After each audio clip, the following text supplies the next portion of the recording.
Alomerabantsika tsy avindray tonga eto amin'ny fandraisana ny mofonaina isika amin'ity alarobia fa 3 volana desambra ity. Sozan'Andriamanitra isika fa mbola nomeny famindram-pony hatrany ary ihany koa ny fahasoavany. Lohanterantsika ny amin'ny mofonaina an'io dia hivavaka isika.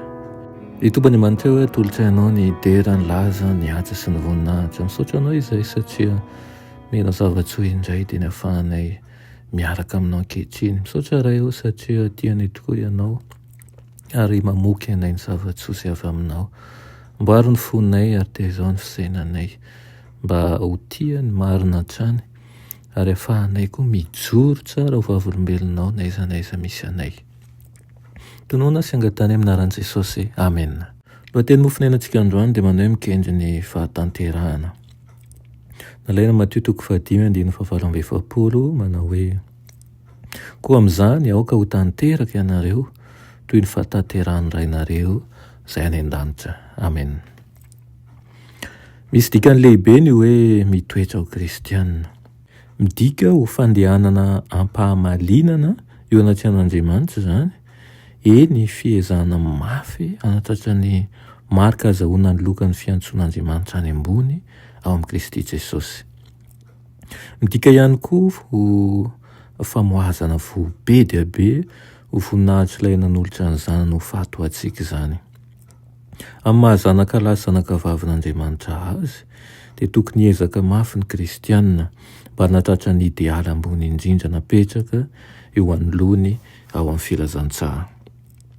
Dia naratsika ny teny masin'Andriamanitra ka ireo filamatra masinao no iainantsika. Dia isika andeha eo anatrian'Andriamanitra amin'ny fahalemem-panahy sy ny fanetretena ka nitsy isan'andro an'ireo fahadisoantsika. Aoka ny avinavina feno fitiavatena tsy avela-pisaraka ny fanahy amin'Andriamanitra. Aza mankamamy fanamboni-tena ka hihevitra mandrakariva ny tenanao tsara kokoa noho ny hafa. Hoy ny Koritiana manao hoe koa izay manao azy fa efa mijoro tsara dia aoka izy hitandrina fandrao lavo. Fiadanana sy fitsaharana no azonao raha ampileferinao ambany sitrapon'i Kristy ny sitraponao. Misy ireo izay miaina ny fahamarinana ka resy lahatra fa niaina tamin'ny fiainana nanohatra an'i Kristy.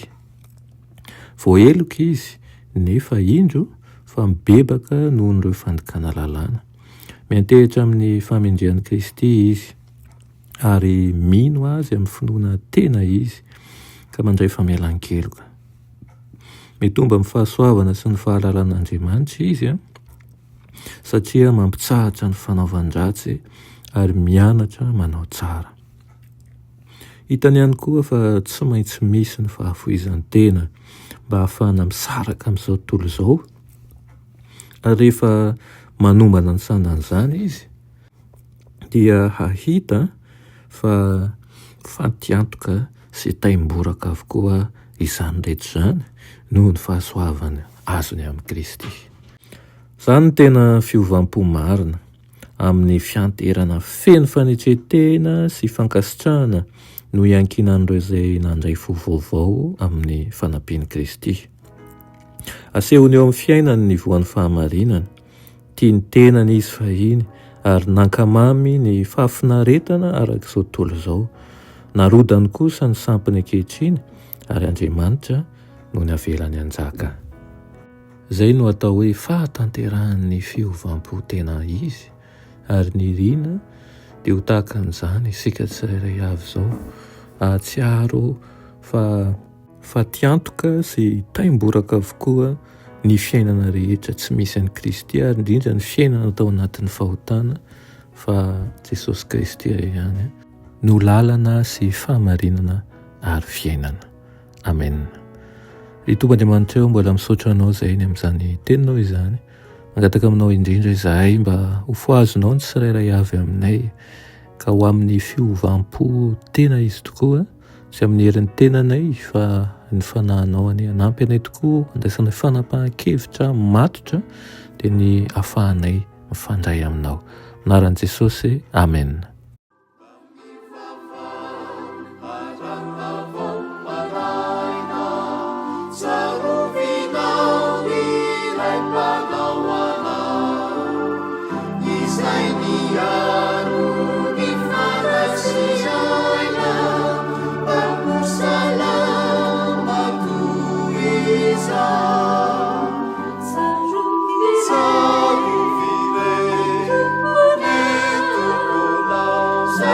miaro